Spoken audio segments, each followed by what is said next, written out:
Detroit, Michigan, July 14th, 1987. A sweltering night, silent streets, and an event so strange, so disturbing, that for decades it remained hidden in the local archives. Today, for the first time, this story comes to light. What happened in that simple house, where only a working mother and an 18-year-old lived? What led authorities, neighbors, and even journalists to remain in absolute silence for so many years? And how did a seemingly insignificant detail, a glass of water, end up triggering one of the most enigmatic cases ever recorded in the city? Get ready, because nothing is exactly as it seems. What you're about to hear isn't an urban legend. It's not made up, and it's never been publicly told in the United States until now. If you enjoy true stories, full of psychological tension, family secrets, and unexpected revelations, this video is for you. Before we begin, I have a special request. Comment below which city and country you're watching from, and the exact time you pressed play on this video. I want to see how far this story goes, and how many different places in the world will hear about this case for the first time. And of course, leave your like right now, because that helps YouTube understand that you enjoy this type of content and allows more people to discover real stories like this one. Henry grew up listening to the intermittent hum of the television as if it were a second heart in the house. In the living room of the house in Detroit, the television reigned supreme. Yellowish lamps, curtains drawn to block out the July sun, and the sofa, worn, marked, where his stepfather, Roger, settled every night. Roger had a radio station voice, firm, sharp, full of certainty. Henry was 18 years old, with large hands and eyes that held an ungodly patience. Playing video games was his secret practice of silence. For 45 minutes a day, he could leave the noise of the world outside, enter another place where the rules were clear, and he could be good. That Friday, the house smelled of the fried food Henry's mother was trying to turn into dinner. Roger had arrived early from his shift, picked up the remote with the nonchalance of someone who owned it. "Let's watch the game tonight," he said, without even looking at Henry, and smiled in a way that always made Henry shrink inside. It wasn't just Roger's pleasure in watching TV. It was the way he relegated Henry to second place, each voice a cutting comment about the boy. "You need to fix this. You never do anything right. If I were your father." It was a juggernaut of humiliations that Henry had endured ever since Roger moved into the house. Henry waited. He had done his homework, washed the dishes, cut the labels off the boxes. The video game, an old gift, a birthday present he kept as if it were an altar, was on in the corner of the room, a console crackling with signal leaks. He was there, caught between two thought processes: return to the game and ignore Roger, or give in and accept another night of snide remarks. The minutes turned into a spark. Roger stormed into the room like a wave,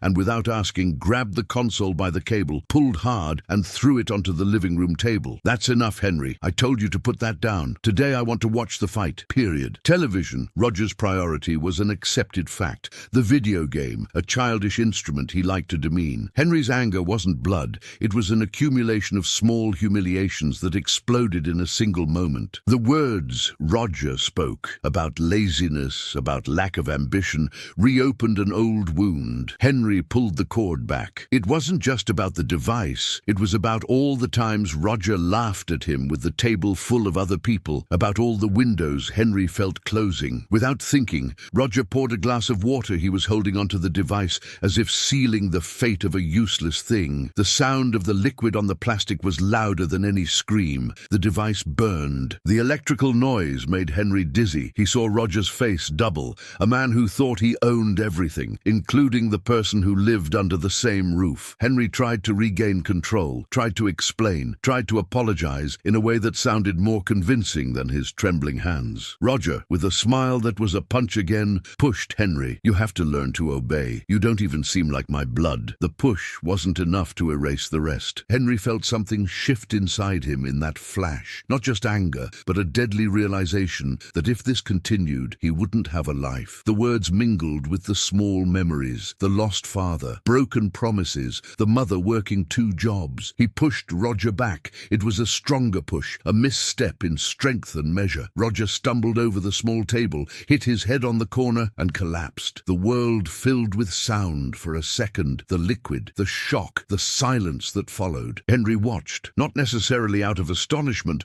but to see if it was real. meal. When Roger didn't get up, a chill ran through Henry's body. The house ceased its dinner noises. The TV dimmed. His mother in the hallway asked what had happened. Henry said everything was fine. His voice came out thin. He knew that saying, "I'm fine," would be easy for someone who had never felt the weight of always being the target. There was no movie scene, no blood splattered on the walls, no cameras. Roger was motionless. The realization hit him with a heavy sound. This was the end, and Henry had been part of the trigger. Panic came in waves, an ancient panic as if stemming from all the instincts for survival. He dragged the body to the kitchen. The refrigerator, a cold, metallic space, seemed the only place that could silence the rest of the world. Henry closed the door and rested his hand on the steel for a few minutes, breathing while his heart pounded, as if his own heart wanted to denounce what had happened. He didn't know what to do. Between the sounds of the street outside and the echo of possible decisions, Henry made the decision not to call the police. He thought of his mother. He thought of the judgment, of the ready-made prejudice. He thought of the faces that would soon turn his life into news. He decided, with the haste of someone who can't think long-term, that hiding was the only choice. He filled the bag with towels, pushed the body into the compartment, an act that seemed more like a bad dream and less a coherent plan, and closed the door. The cold settled on him like a second body. Henry sat on the kitchen floor, leaning against the refrigerator. Outside, the city continued its Friday monotony. He began to realize how fragile life was, and how his choices, even small ones, could become walls. He felt ashamed of himself, a shame so strong it hurt, as if it were something physical. He didn't cry. It was as if crying would be a betrayal of what he had decided. The following morning, the city would still be breathing, but for Henry, time had become something else, a clock that counted not in hours, but in steps toward correcting or sinking deeper into what he had done. He didn't know how to ask for forgiveness,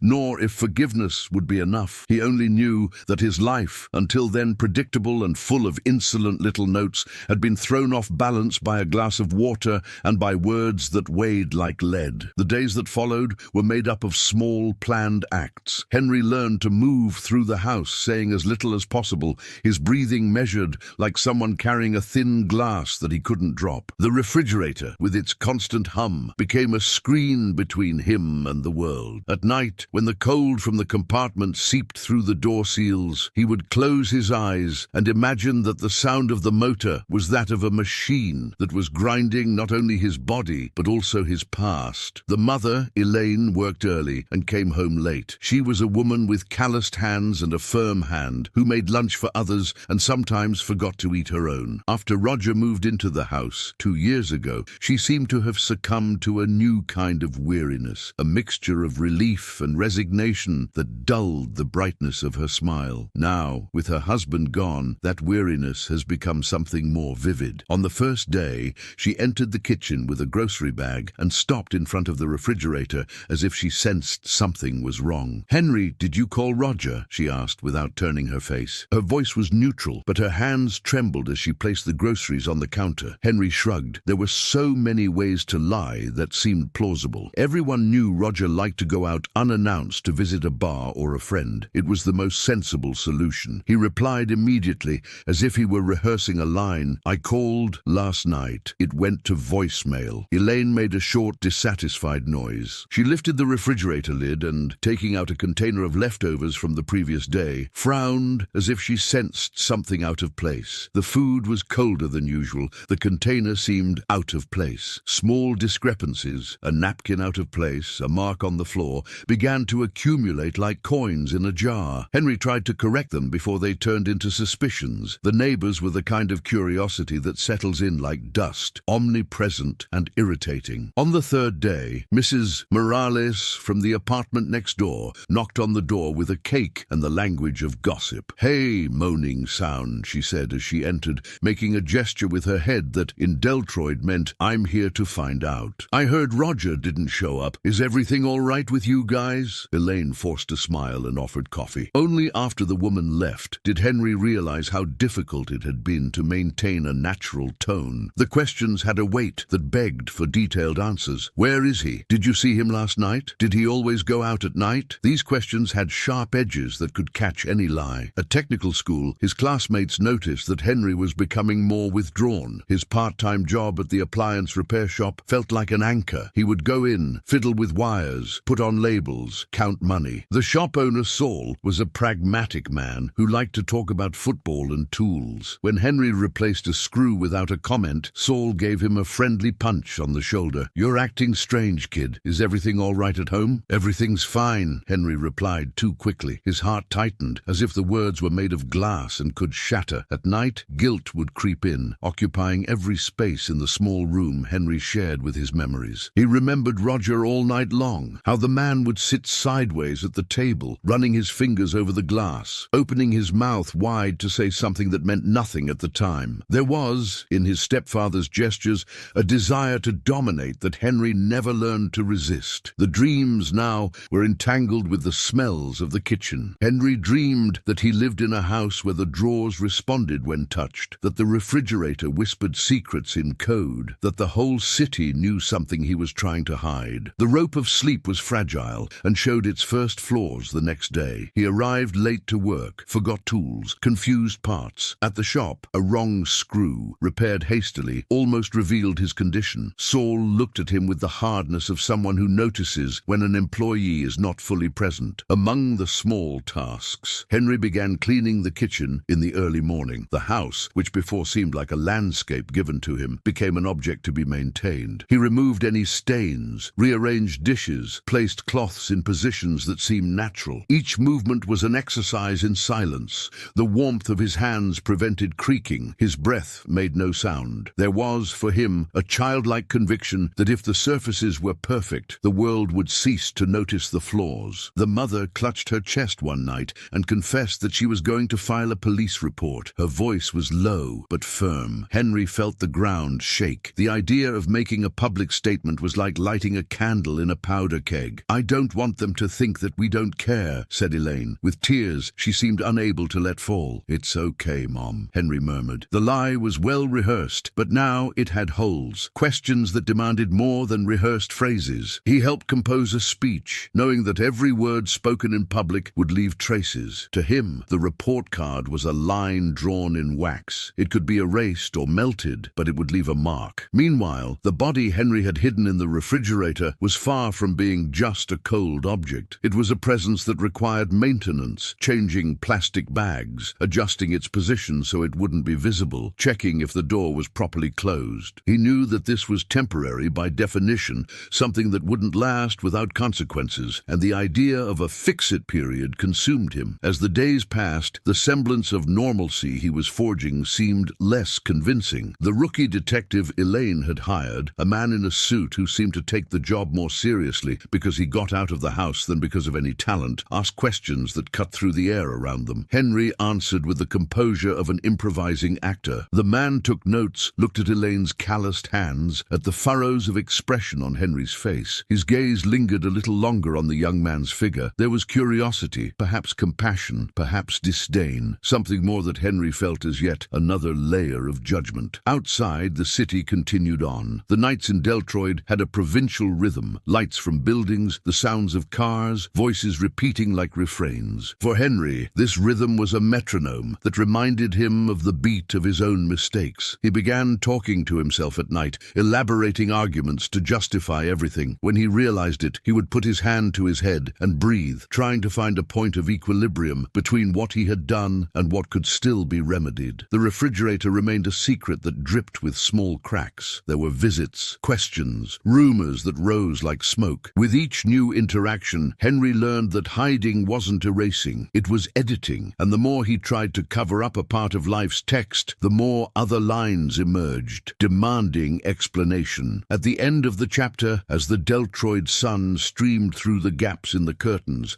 and painted the floor with light streaks, Henry realized that the ice wasn't neutral, it showed. No matter how tidy the kitchen was, the presence of the refrigerator pointed to Roger's absence in a way that words couldn't, and that simple, unsettling fact hung over him like a sentence yet to be spoken. The city began to speak in the plural, small groups on the sidewalk, conversations in the market, the gaze lingering on Elaine's face as if searching for the truth behind a mask of normalcy. Missing became a word that circulated more frequently than the name Roger. Each repetition shaped the story differently. Sometimes it seemed he had simply simply left, at other times that something terrible had happened. Henry, in an open field of suspicion, learned to walk with steps that avoided taking too long to breathe. The police made their first rounds. Two detectives in less formal uniforms than they sometimes wore asked questions that seemed to be asked out of curiosity and others out of habit. They inquired about the last few days, if anyone had seen Roger, if there had been any recent trouble. Elaine repeated her script. He went out, he must have stood someone up, he's practical, he always... Her voice faltered when the officer, after listening, said he would conduct local searches and that, if they found nothing, they would treat the case as a missing adult. He usually turns up in a day or two, he said, trying to reassure her. Henry participated in the conversations like an inexperienced actor, receiving forced applause. In public, he maintained the appropriate expression, furrowed brows, restrained hugs for his mother, questions for neighbors. In private, his face sank with guilt. He walked around the house at night, stopping in front of the refrigerator, as if the cold had eyes. He attended to small, almost childlike details, reinforcing the seals of packages, changing plastic bags, cleaning any stains that might escape the first glance. Each task was a small vow of silence. At the repair shop, Saul noticed that Henry seemed less focused. The routine eased his anxiety, but it also made it an open wound whenever the slightest distraction arose. A customer complained about an appliance, and Henry unintentionally uttered a nonsensical word. Saul frowned and decided it was time to pull Henry aside. "Do you have family at home?" Saul asked directly, with the curiosity of someone who likes to see the lives of his employees like a tabloid. "I saw police around here earlier today." Henry followed a custom of keeping to himself. "It's complicated," he said, and no one pressed him. Elaine, pressured by the phone and the questions, decided to seek help from an acquaintance, a retired police officer who, according to her, knew about these things. The man, in a conversation that was more empathetic than police-like, suggested that she ask the neighborhood to be on the lookout, to see if anyone had seen Roger in bars, or if he had mentioned anything about leaving. She put up notes, talked to neighbors, and went for a walk. The gesture was firm, but when she returned, her eyes were swollen. As the rumor began to spread, a malicious comment about Henry and Roger's relationship, another assumption about arguments, Henry felt the city become a lens, magnifying his own flaws. At home, figurative questions grew.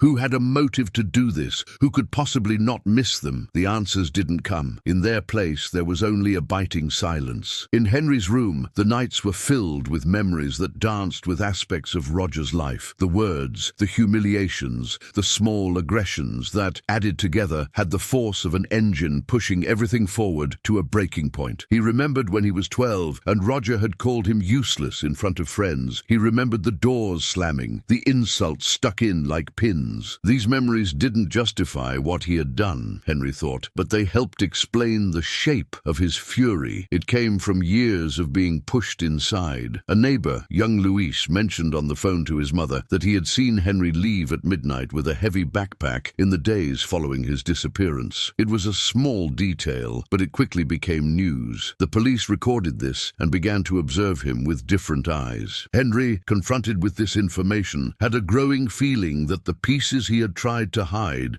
were beginning to move on their own, as if they had a will of their own. One morning, when the air was heavy with rain, an investigator knocked on the door again. They asked about schedules, if anyone had noticed any noises, if Henry and Roger had had any recent arguments. Henry's answer was an exercise in precision. He responded cautiously, "They did argue, yes, but nothing that would justify this." Sincerity was a construct that needed constant maintenance. Lying was exhausting. He felt his bones tired of carrying stories. That night, Henry had the recurring dream, a long, endless street filled with people who looked at him as if he held a secret everyone knew. In the dream, he tried to disappear into the shadows, but each shadow betrayed him. He woke up sweating, rushing to tidy everything up again. The feeling that something could be revealed at any moment haunted him like a warning, or like an advisor reminding him that secrets have a life of their own. The following morning, a rumor. Someone had found bloodstains near an alley, but the investigation didn't confirm anything. The city breathed a sigh of relief and returned, but with a new urgency. Henry realized he had less and less time for tranquility. The ice he had placed over everything was no longer holding, and as the web of casualties closed in, Henry had an inner voice, not of profound regret,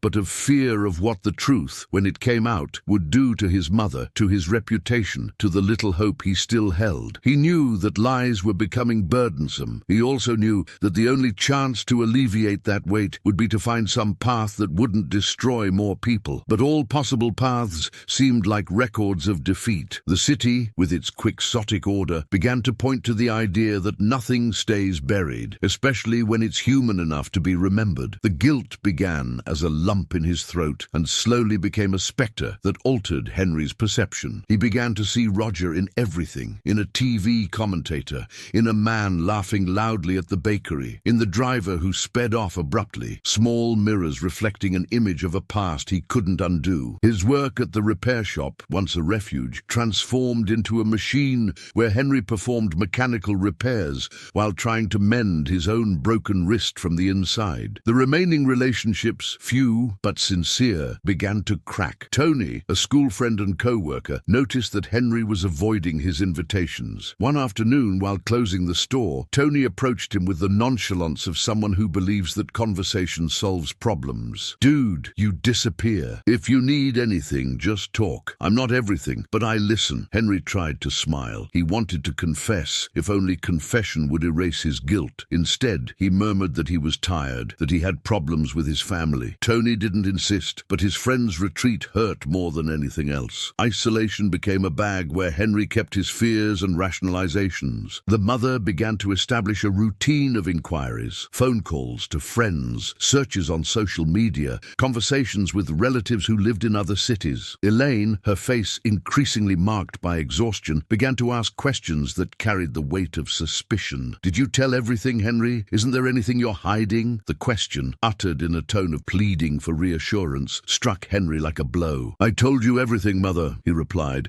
and the lie hung in the air. He didn't dare say that there were parts of the truth he considered unconfessable. He preferred convictions that seemed to him, at that moment, less destructive. Some nights, guilt took the form of insomnia and nightmares that prevented him from distinguishing memory from hallucination. He saw Roger angry. He saw the hand that had knocked over the glass of water. He saw the fall. Each image was a judgment. He would wake up and go straight to the refrigerator, checking if the door was properly closed, as if that would seal his fate. More than ever, he understood how any slip-up could turn into proof. It was then that an old detail resurfaced, a disagreement in which Roger had threatened to take Henry to live with his biological father, an absent figure who, according to rumors, lived in another state. This threat proved to be emotional ammunition for Henry, a reminder of abandonment and imposed choices. He realized that much of his anger stemmed from a lack of belonging, from such an absence of boundaries that the final push had been almost predictable. One Saturday, the store received an unexpected visit. A police officer who wanted to review the time of day Roger disappeared. Tony, who was behind the counter, observed the exchange of glances between Henry and the investigator. The silence between them grew like something alive. The officer, with his usual courtesy, suggested that Henry undergo a formal interview at the police station just to clarify the time. Henry agreed, not out of naivete, but out of a mixture of hope and fear. At the police station, under cold lights, questions were repeated calmly. Henry noticed the technique of interrogating people who, out of nervousness, revealed too much or too little information. He thought about turning himself in, about relieving the pressure, but the hand that held the possibility of confession trembled before the future that the truth could bring. Cues, official trials, his mother losing her world. Instead, he entered a grey area. He told what could support the public narrative, concealing details that he believed would be irreparable if published. When he returned home, he found his mother with red eyes. She hugged him tightly and said he was everything to her. It was a tenderness that pierced Henry, as if her love entitled him to everything,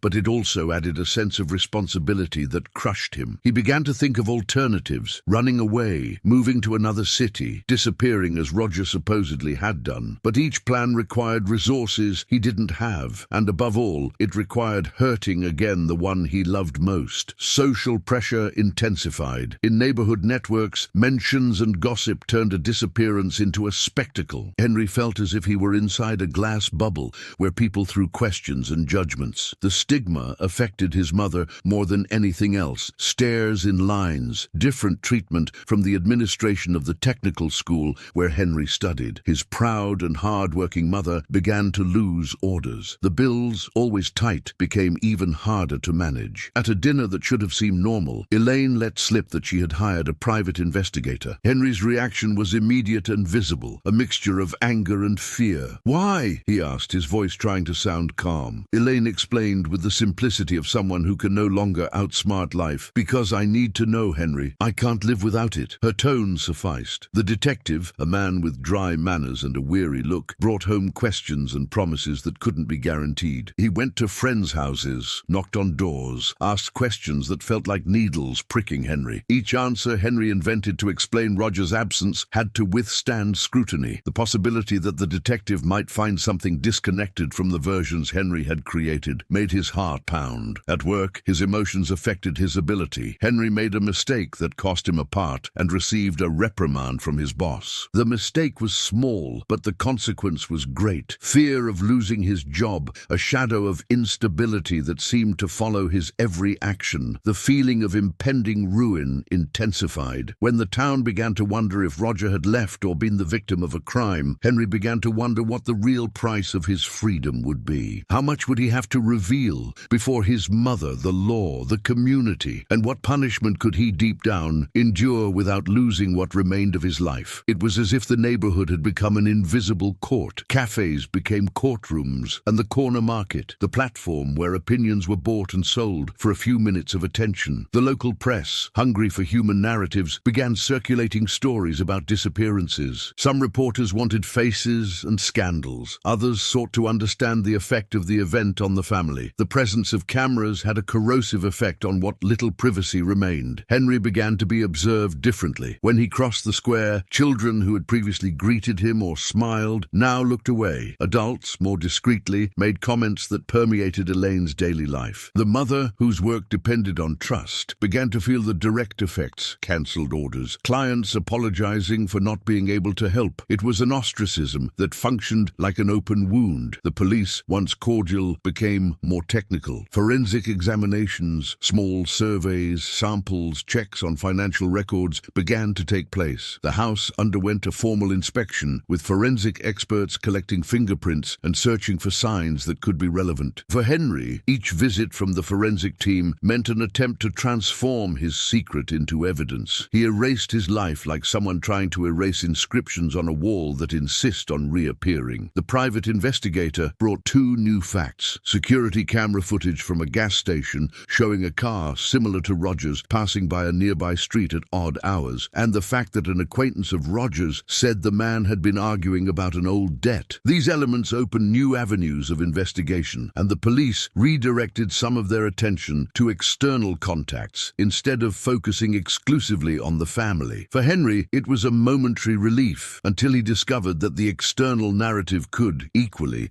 affect his family in unexpected ways. The city's racial undertones, both subtle and explicit, began to surface in conversations that heightened suspicions surrounding young black men. Some residents discreetly questioned whether a black boy could be linked to the disappearance of a white man. Henry felt this tension like a second skin tightening around him. At his school, a conversation among classmates mentioned, without explicit malice, how easily reports could point to someone like him. Anxiety became a constant companion. Meanwhile, the mother received letters, some encouraging, others containing angry deductions. The exposure shook her dignity. She, who had always struggled to support the household, now found herself in the eye of a storm. One night, after a visit from a reporter who had promised a more sensitive story, Elaine broke down in tears. Henry, seeing her like this, felt the protective wall he had built crumble. Guilt transformed into a desire to fix things, and no amount of fixing seemed sufficient. Henry began to flirt with the idea of running away, not out of cowardice, he told himself, but for protection, to protect his mother from being stigmatized,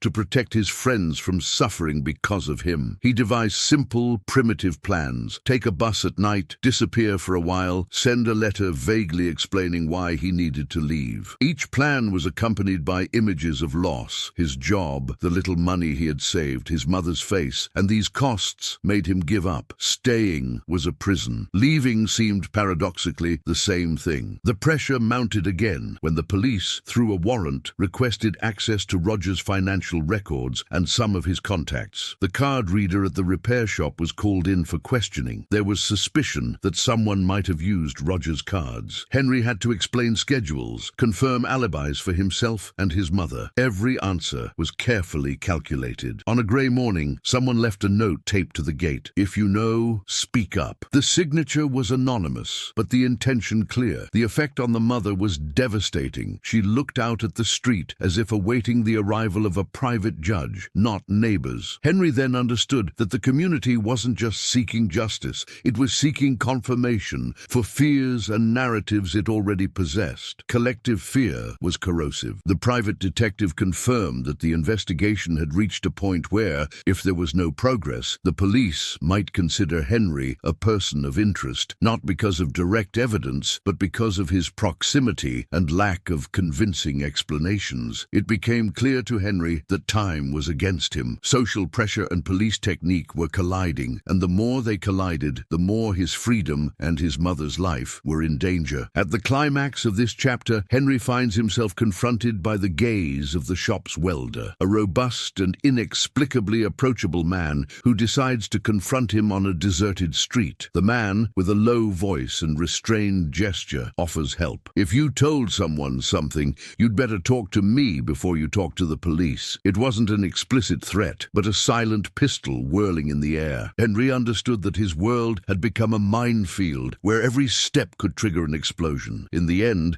the city seemed like an organism just waiting for a reaction. Henry realized that the only thing that could decide the next move was a difficult choice: to give up protecting himself to protect those he loved, or to continue trying to bury the truth and accept the risk of a discovery that could destroy everything. Each alternative had a price, and that price was no longer just his. The night before the formal inquiry was long and dreamless. Henry spent the early hours sitting in the kitchen watching the clock as if it could alter fate. The dim light from the street lamp streamed through the window and drew streaks on the floor. He felt his body grow heavy. His mind, sharp with doubt, searched for logic and found only emotions. He had been promised that the truth would set him free. Now, the truth seemed like a blade that could cut his own mother. In the morning, the police station was packed, neighbors wanting to give statements, journalists waiting for information, and detectives searching for connections formed a mosaic that Henry tried to navigate with a firm step. He was called in for a formal statement. Faced with the scrutiny, he remained calm, at least calm enough not to crumble in front of strangers. The interrogation technique was economical: direct questions, checks of times, confrontations with minor inconsistencies. When asked about the night of the fight, Henry gave a concise answer. He admitted to the confrontation and said he had accidentally pushed Roger. He said he was afraid to go out in the middle of the night, that he had touched the body and seen that it was inert, and that in panic and fear he had acted. The words were carefully considered. The silence that followed, however, spoke louder. Henry realized, moment by moment, that each sentence would be analyzed, weighing both intention and omission. The investigators noticed inconsistencies and pointed them out. A technician commented that there were signs of cleaning in the kitchen, suggesting an attempt at concealment. At another point, they inquired about a plastic bag found in a nearby trash can that might or might not be related to the case. Henry learned that the narrative he had constructed was unraveling, not by chance, but because there were holes that the forensic team naturally looked for. Upon leaving the police station, life seemed to have less color. Tony, an old companion, tried to offer his presence. "If you need anything, I'll go with you," he said. Henry, touched, realized that asking for help also meant accepting vulnerability. The fight for his freedom now had two sides, the legal and the moral. Morally, he knew he should confess. Legally, he realized that confession could mean a harsh sentence. Late in the afternoon, the most important conversation took place at home. Elaine,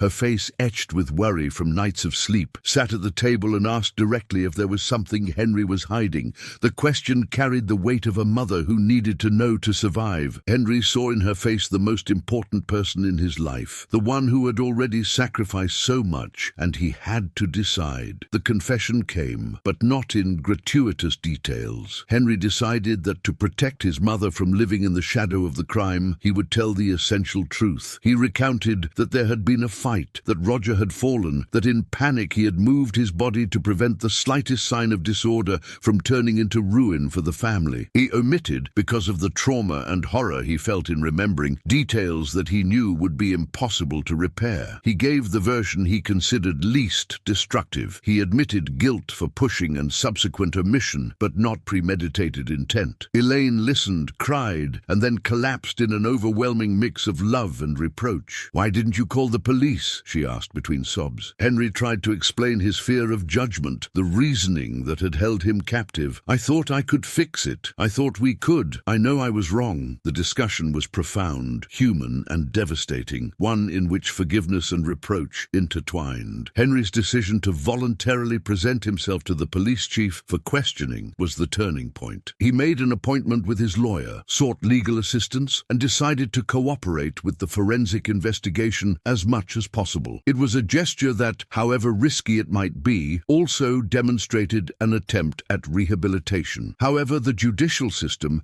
had its own rhythm and its own rules. Meanwhile, the city reacted with murmurs. Some saw in him the violence that needed to be punished. Others, a young man victim of circumstances. Henry's defense began to construct a picture that emphasized the lack of a history of prior violence and the toxic environment he lived in at home. School documents, testimonies from colleagues, and employment records were collected to compose a narrative that the act was a consequence of years of humiliation and not of criminal predisposition. In the court of public opinion, however, nothing was enough. Roger's family, when located, requested a thorough investigation. It was then that an aspect that Henry did not master came to the forefront: the public narrative. The local newspaper published articles that, at times, humanized the victim and at other times questioned the behavior of those close to him. When the prosecution presented possible lines of accusation ranging from manslaughter to potential aggravating circumstances, the defense had to accelerate its arguments to mitigate the classification. The legal process proved to be less a field of absolute justice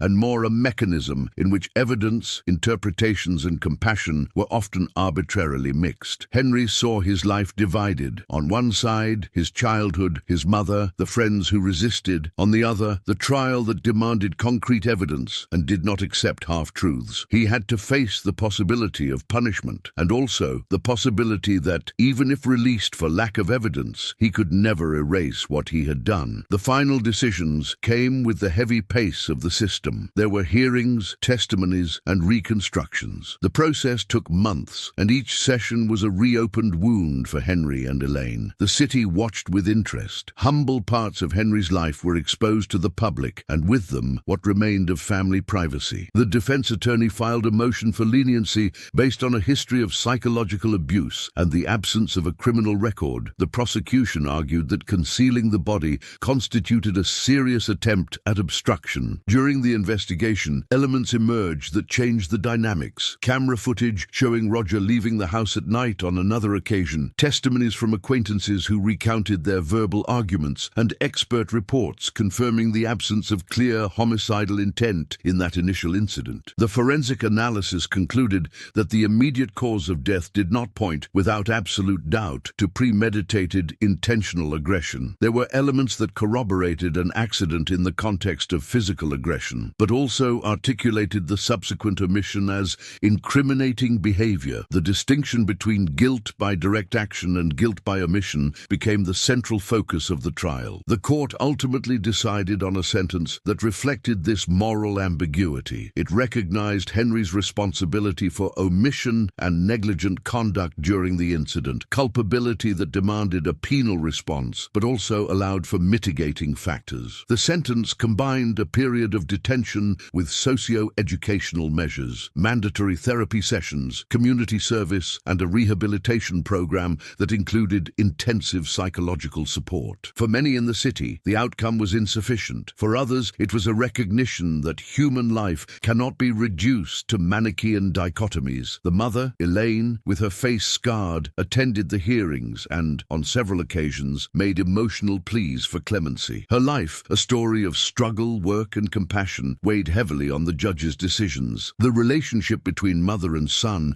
took on a public character that neither of them had desired, while also serving as a reminder that behind every crime there are always families. While serving part of his sentence, Henry gained access to intensive therapy. Initially met with reluctance, the therapy opened windows to dialogues he had never before before aloud. In long sessions, he spoke of humiliations, of how small aggressions accumulated to the point of making him lose his boundaries. Cognitive behavioral therapy helped map triggers and patterns. Narrative psychotherapy allowed him to rewrite his story, integrating regret without succumbing to self-destruction. The hours he spent washing public streets and rebuilding community spaces had the bittersweet taste of someone trying to make amends. Life after sentencing did not return to normal. The community, like an organism that rarely forgets, retained its marks. Some neighbors avoided contact for years. Others, over time, grew closer again. Tony maintained a friendship through limited contact. Saul visited him once to offer occasional work, not out of charity, but out of a thread of solidarity that had endured. The resilient mother restarted her work routine and built, step by step, a new way of living with what remained. Henry's final reflection, years later, had little literary drama and much concrete reality. He saw himself as someone who had crossed the boundary of what he swore not to cross, and had returned with his body and soul scarred. He learned, painfully, that guilt and responsibility cannot be erased with a gesture. They require work, acceptance, and above all, honesty. He also understood that psychological violence leaves scars that can lead to the breaking of boundaries, but that do not justify acts that annihilate the life of another. In the silence that remained